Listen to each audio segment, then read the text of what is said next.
atividade do advogado está intimamente ligada à paz social, no sentido de, em primeiro lugar, tentar a conciliação e o acordo entre as partes. A função social do advogado é caracterizada também pela aceitação nos casos criminais e cíveis, inclusive de pessoas pobres que não podem defender seus interesses. Para falar mais sobre a profissão de advogado, o nosso convidado de hoje é o presidente da Ordem dos Advogados em Araçatuba, José Roberto Quintana. Queria agradecer a sua presença aqui. Eu que agradeço, Fátima, a oportunidade de poder estar participando desse programa, esclarecendo à população um pouquinho mais sobre a função e a profissão do advogado. Ok. Bom, então vamos começar do começo, né? Como surgiu a profissão? Bom, a advocacia é uma função ou uma profissão milenar. A Bíblia nos relata diversas passagens onde nós vemos a atuação de alguém exercendo a função de advocacia. Por exemplo, Moisés. Moisés assumiu a liderança na defesa de seu povo. Jesus Cristo também exerceu a função de advocacia ao efetuar a defesa da mulher adúltera, Maria Madalena. Mas, de forma regulamentada, a profissão se iniciou cerca de 3.000 anos antes de Cristo, na Grécia, com um indivíduo chamado Solon. Lá começou o berço da advocacia. Bom, mesmo Jesus passou por um tribunal, né? Por um júri, né? Sim, Jesus Cristo foi julgado e, vamos dizer, levado a júri popular, onde Barrabás foi libertado pelo povo. Houve transformações ao decorrer dos anos nessa profissão? Sim, as transformações ocorrem, como toda profissão, há uma evolução, há regulamentações. Então, as transformações foram naturais decorrente do passar dos tempos. Mesmo porque passaram por governos ditatoriais, muita coisa aconteceu, né, nesses muitos anos, né? Sim, os advogados, inclusive na época ditatorial, sofreram muito com o cerceamento de direito de defesa. Então, as mudanças pelo qual a profissão passou foram muitas. Bom, e vamos falar das coisas práticas. Para uma pessoa que esteja interessada em ser um advogado. Quantos anos é a formação? É uma profissão difícil de exercer? Bom, com relação à formação, o interessado ele deve cursar uma faculdade de Direito. E essa faculdade tem duração de 5 anos. Ao término do curso, depois de cursados 5 anos, ele vai ter um título de bacharel em Direito. Então, de posse desse título de bacharel em Direito, ele vai poder se inscrever nos quadros da ordem e se tornar um advogado. O fato dele cursar a faculdade não lhe dá a faculdade de exercer a profissão. Isso não acontece em outras profissões. Por que na profissão de advogado? O exame da ordem ele é um requisito legal. O nosso estatuto, que é a Lei 8.904 de 94, prevê a obrigatoriedade do exame da ordem para inscrição nos quadros da ordem. Essa obrigatoriedade já vinha do estatuto anterior de 65, se não me falha a memória, substituído então pelo estatuto atual, que é uma forma de trazer ao mercado um profissional com uma bagagem ou com conhecimento mínimo capaz de dar um bom atendimento à sociedade. Quer dizer que isso começou na década de 60? Sim. E por que essa iniciativa? Naquela época, os profissionais que estavam entrando no mercado não estavam atuando como deviam? Como que surgiu essa ideia? Surgiu com a própria legislação. Quando houve-se a regulamentação da profissão, na década de 60, criou-se essa figura do exame da ordem. Bom, isso acontece em outros países? Em alguns países, sim. Não em todos, mas em alguns países há a obrigatoriedade do exame da ordem para o ingresso na carreira do advogado. Bom, o senhor falou que a pessoa, ao terminar a faculdade, torna-se um bacharel em Direito. E que isso dá direito ao profissional? Quer dizer, ele não é um advogado, mas ele pode exercer alguma coisa, por exemplo, prestar concursos? Sim, ele tem um curso superior, com a graduação em Direito, que o faculta, ou que o habilita a prestar inúmeros concursos públicos, como delegado de polícia, promotor de justiça, procurador de Estado. Então, É um título que faculta a muitas outras profissões. Não é incoerente a pessoa poder prestar um concurso para delegado e não poder atuar como advogado? Para ele ser delegado, ele tem que prestar um concurso também, Sim. que vai o habilitar para ser delegado. Então, para ser advogado, ele vai prestar um concurso também, que é o exame da ordem. Sei. O exame da ordem ele é bastante questionado. Assim, por exemplo, os estudantes estão fazendo na faculdade, não gostam muito, tem um pouco de medo. Ele é tão difícil assim? Não, o exame da ordem não é bicho-papão, como todos dizem. O aluno dedicado, o aluno que cursa a faculdade com seriedade, ele vai sair ou terminar a faculdade capaz de prestar o exame da ordem. Então, é questão de se levar o curso a sério. Em média, qual a porcentagem de alunos que são aprovados? O percentual de aprovação é em torno de 20% a 25%, apenas isso. Para nós leigos, isso é um número bastante pequeno. No universo de 100 pessoas, 25 só passariam no concurso. Exatamente. Não olhando por outra ótica, não é um número tão pequeno assim, comparando-se com o número de inscritos nos exames de ordem. Atualmente, cada exame de ordem, no estado de São Paulo, tem cerca de 25, 30 mil inscritos. Então, o número de novos advogados que entram no mercado não é tão pequeno assim. Quem faz a prova? Bom, até o último exame, a prova era elaborada por uma comissão da OAB São Paulo. A partir do próximo exame, o Conselho Federal que vai elaborar a prova. Por que disso? Porque o exame de ordem ele passará a ser unificado em todo o Brasil. Mesma prova e mesma data. Isso não acontecia até então? Não, o estado de São Paulo não obedecia essa regra. O estado de São Paulo estava fora. Então, o estado de São Paulo tinha sua própria prova e sua própria data de exame. Sim. E o que esse exame exige do advogado, futuro advogado? Bom, a primeira fase do exame, ele exige um conhecimento geral das mais diversas áreas do direito, civil, comercial, constitucional, administrativo. Na verdade, quantas áreas criminal. São muitas áreas, né? Estão sempre aparecendo outras também, né? Com o passar dos tempos, com o evoluir, novas áreas surgem. Podemos exemplificar direito de informática, que até pouco tempo não existia. Direito de telecomunicações, hoje já é uma existem nova muitas área. leis nesse sentido. São poucas as leis ainda, né? Principalmente no que se fala, no que se tange à informática. Ainda o Brasil está gatinhando na legislação. Sim. Bom, voltando à pergunta do exame da ordem. A primeira fase é um conhecimento geral, que vai exigir um mínimo de conhecimento do candidato, dentro de todas as matérias que ele teve na grade curricular, inclusive ética profissional. Sim. Uma segunda fase é a fase prática. Ele quem escolhe a matéria. Aquilo que mais ele quer atuar. Aquilo que mais lhe convém. Civil, criminal, trabalhista. Aquilo que mais agrada ao candidato. Ele já, quando da inscrição do exame de ordem, ele já faz essa opção. Então, ele fica vinculado a essa opção para a segunda fase. Na segunda fase, é uma peça prática e 5 questões dissertativas. Então, vai avaliar a capacidade dele estar defendendo um suposto cliente. E há pessoas que passam na primeira fase ou todos só fazem a segunda fase aqueles que passam? Isso também existe uma média de aprovação na primeira para a segunda também. Sim. Você tem esse número ou não? Os que chegam à segunda fase?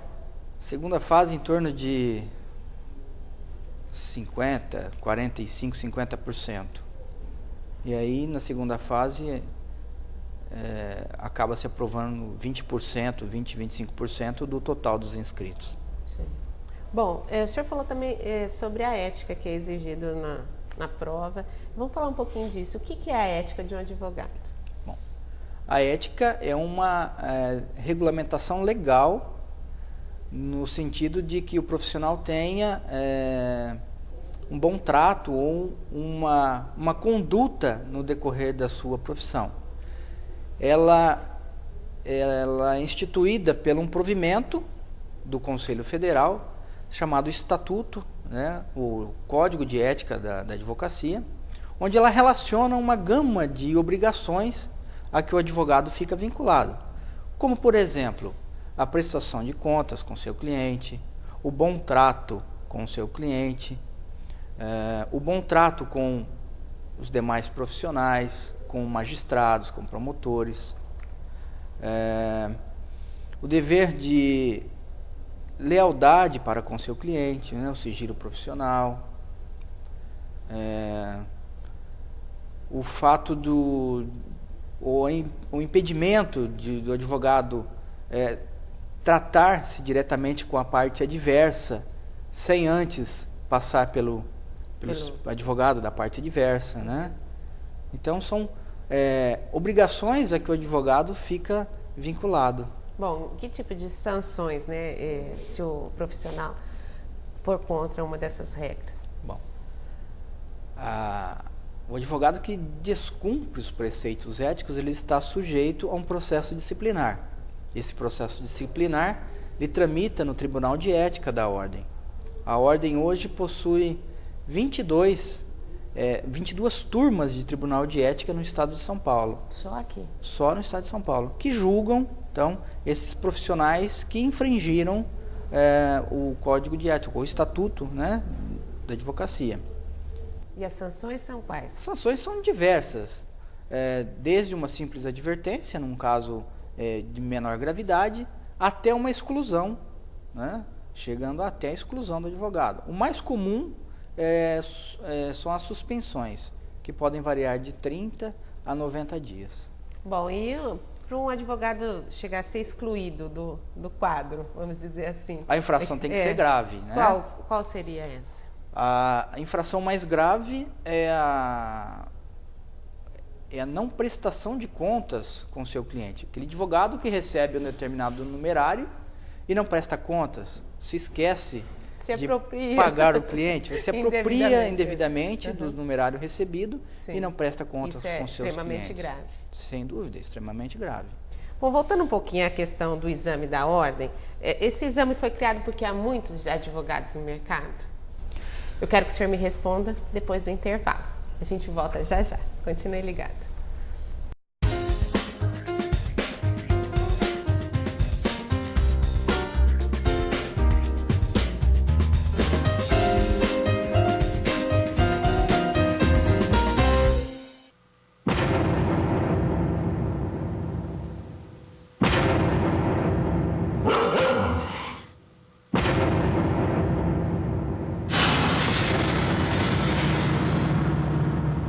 Fraternidade e segurança pública.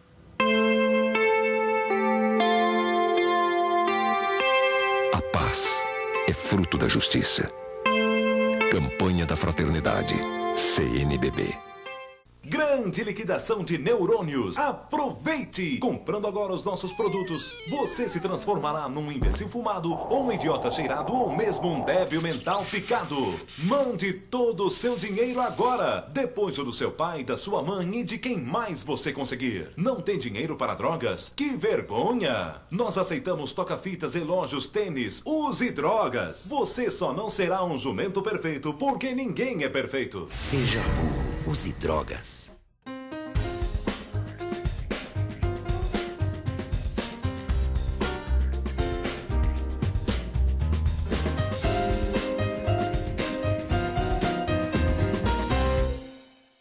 Hoje no programa Cidadania em Pauta, o assunto é profissão advogado. O nosso convidado, o presidente da Ordem dos Advogados em Araçatuba, José Roberto Quintana. A gente terminou o bloco anterior perguntando se há muitos advogados no mercado. E aí, existem muitos? Sim, atualmente o estado de São Paulo é o terceiro maior colégio de advogados do mundo. Então, há uma grande quantidade de advogados inscritos somente no estado de São Paulo. São 280 mil advogados. Em Araçatuba, cerca de 1.500 inscritos. Só? Só. É uma quantidade pequena, ou não?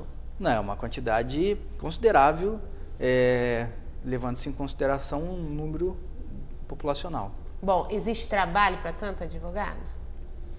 Existe. Eu acho que o mercado tem suportado a demanda. Então, com relação a O trabalho... número de profissionais que as faculdades estão formando a cada ano, o mercado tem conseguido assumir esses Sim, profissionais? o mercado tem sim assimilado essa quantidade de novos profissionais que ingressam anualmente. Né? Bom, o senhor falou um pouquinho, então, o número de áreas são várias, né? Por exemplo, a ambiental também é uma nova, né? O direito ambiental, o direito internacional, que vem se despontando, principalmente com o Mercosul, né? O advogado hoje tem que ser especializado. E ele já tem essa noção quando ele está estudando ou não? Isso pode acontecer depois? Aqueles que têm vocação para advocacia, que pretendem exercer a advocacia, ele já na faculdade ele já começa a direcionar o seu estudo para uma determinada área, aquilo que ele pretende atuar como advogado. Então o aluno tem sim essa consciência. Bom, a gente imagina o advogado, aquele que está no tribunal, né, do júri, assim que fala, né, falando para as pessoas, mas existem muitas áreas para atuar, né? A pessoa tímida, por exemplo, ela pode ser advogado? Pode ser advogado. A timidez não é empecilho para exercer a profissão. Existem áreas como direito administrativo, direito constitucional, onde muitas vezes não vai ser realizada sequer audiência. Então ele não vai ter muitas vezes nenhum contato físico das partes, de juiz, propriamente dito. Mas se ganha dinheiro nessas outras áreas, assim como na criminal? Tanto quanto a criminal se ganha dinheiro, sim, nessas outras áreas. Às vezes até mais do que nas outras áreas. São, muitas vezes, por exemplo, área administrativa, licitações, né?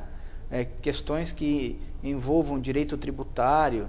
Então, são ações com um valor pecuniário grandes. Então, dá uma boa remuneração.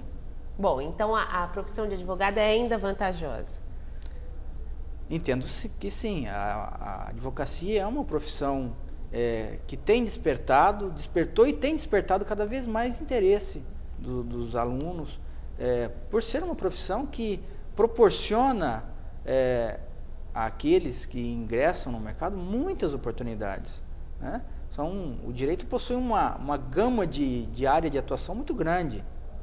Direito desportivo, direito ambiental, direito comercial, direito internacional. As novas áreas que se apresentam, como direito de telecomunicações, direito de informática. Então, muitas áreas surgem e, surgindo novas áreas, há poucos profissionais habilitados a Quer dizer que é interessante para uma pessoa que queira estar ingressando, né, nessa profissão, estar atento ao que está acontecendo de novo. Sim, há mais chances. É importante ficar atento às mudanças, né, às inovações do próprio direito. Bom, e as dificuldades? Quais seriam as principais?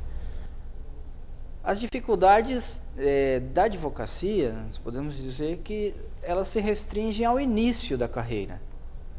A partir do momento que o novo profissional ingressa no mercado, não tem sua clientela ainda formada, ele sofre um pouco com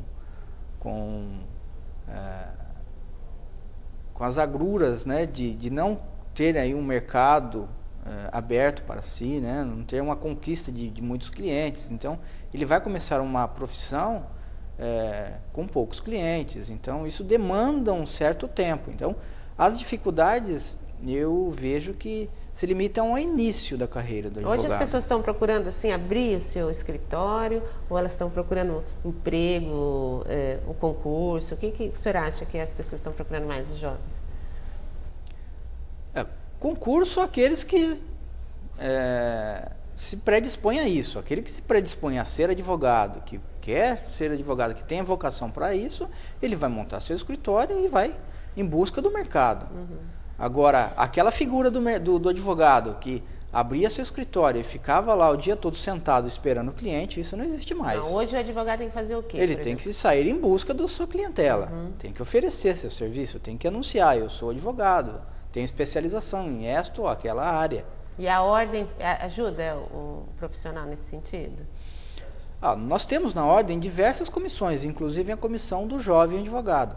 Aqueles que estão em início de carreira, que sentem dificuldade em estar começando, que têm dificuldades muitas vezes em dúvidas a uma matéria da qual ele não tem muita intimidade, ele pode se socorrer sim da ordem, da comissão para auxiliá-lo. Bom, vamos mudar um pouquinho o foco. Fala-se muito no país que a lei funciona apenas para os pobres. Quer dizer, só eles que sofrem as sanções das leis. O senhor acredita nisso? Não, a nossa Constituição fala que todos são iguais perante a lei. Então a lei é uma só para todos. Não há essa distinção. O que há, o que diferencia são boas defesas, bons advogados atuando em favor de um ou de outro. Se alguém que cometeu um determinado crime tiver um bom advogado, pode ser absolvido. Se alguém que cometeu o mesmo crime, mas não tem um bom advogado, que não explorou bem as provas que tinham nos autos, pode ser que seja condenado. Daí vem essa ideia de que só as pessoas ricas que conseguem escapar da lei. Exatamente, é uma falsa ideia. Mas e as pessoas pobres? Qual a opção delas? Bom, as pessoas pobres que não têm condição de pagar no advogado, de arcar com os ônus da advocacia, ele pode se socorrer da Defensoria Pública, prestada por defensores públicos concursados e que também estão aptos a defender e patrocinar, por sinal, uma boa defesa. E existe um empenho desses profissionais em realmente defender os direitos dessas pessoas? Claro que existe. Antes de ser defensor público, ele é advogado. Ele é inscrito também nos quadros da Ordem dos Advogados. Então, quando o profissional, seja advogado, seja defensor, está na defesa de uma determinada causa, nós pressupomos que ele se dedique ou que ele se empenhe em ser vencedor naquela causa. A questão da ética. Um advogado ele vai defender uma pessoa que cometeu um crime bárbaro. As pessoas não veem isso com bons olhos. Como fica a questão da ética nesse sentido? Bom, com relação à ética, eu não entendo, eu não vejo, e mesmo porque não há nenhuma infração ética em defender um criminoso que praticou um crime com requisitos de barbárie. Por quê? Porque todos têm o direito de defesa, independente de A ou B, independente do crime praticado, né? A lei ela assegura a todos indistintamente o direito de se defender. Então, cabe ao advogado fazer, então, essa defesa. Bom, a questão de muitos advogados, por defenderem até facções criminosas, estarem atuando, acabam ingressando nisso, né? E como o senhor vê essa questão?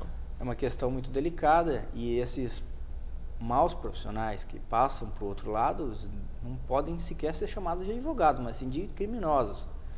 Porque o advogado que respeita o código de ética, que trabalha com honestidade, com lisura, ele jamais vai mudar de lado ou se compartilhar com um determinado tipo de crime. Ele vai procurar defender, o seu cliente, de acordo com as provas que ele tem, de acordo com as provas trazidas aos autos, e não mudar de lado e passar também a ser criminoso. Hoje isso tem acontecido com mais frequência, porque a gente ouve muitas matérias na TV, muitas reportagens sobre o assunto. Isso acontece mais hoje? Sim, acontece mais. Por quê? O número de advogados é maior, o número de crimes é maior. Então, acaba-se havendo uma sujeição maior a esse tipo de ocorrência.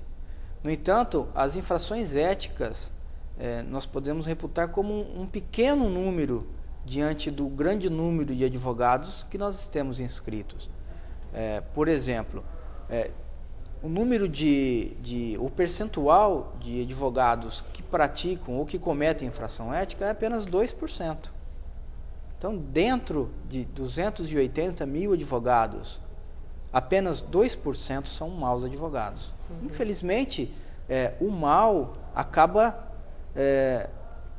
gerando aí uma visão negativa. Uhum. É como uma laranja podre dentro de um saco que acaba contaminando todas as demais. Acaba aparecendo mais, né? Exatamente. Uhum. Então, o negativo acaba se repercutindo maior. Então, a sociedade tem uma falsa visão de que os advogados são maus profissionais. Na realidade, não. Os advogados são bons profissionais, apenas 2% denigrem a nossa classe, né?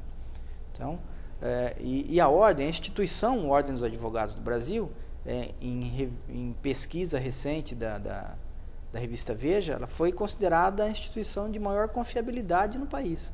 Isso retrata a confiabilidade e a honestidade dos profissionais que estão diante da ordem ou que compõem a Ordem dos Advogados do Brasil. Ok.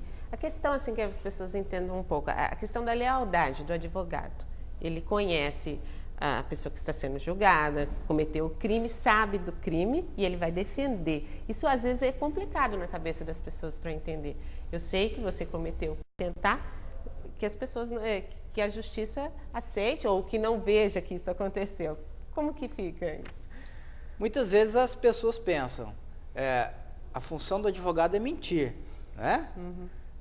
Em outras palavras, é isso. O advogado está encobertando a mentira do seu cliente. Uhum. Na realidade, não é isso que acontece. O advogado realmente toma conhecimento de fatos, né, que reputam um fato criminoso ao seu cliente. Mas a matéria-prima, a função primordial do advogado é trabalhar com as provas.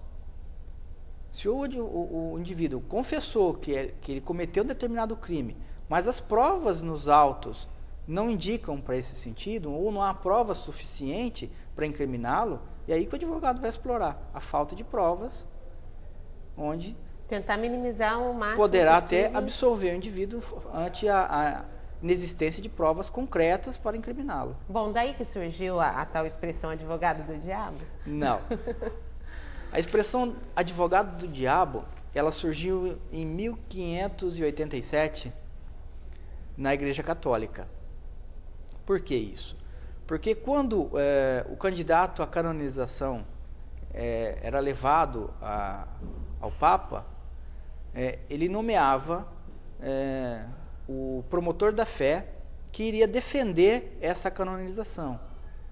No entanto, ele também nomeava uma outra pessoa para ir contrário que era denominado advogado do diabo, ou advocatus diaboli, né, do latim, que tinha a função de fazer o serviço inverso, ou seja, descobrir mentiras naqueles milagres atribuídos ao candidato à canonização.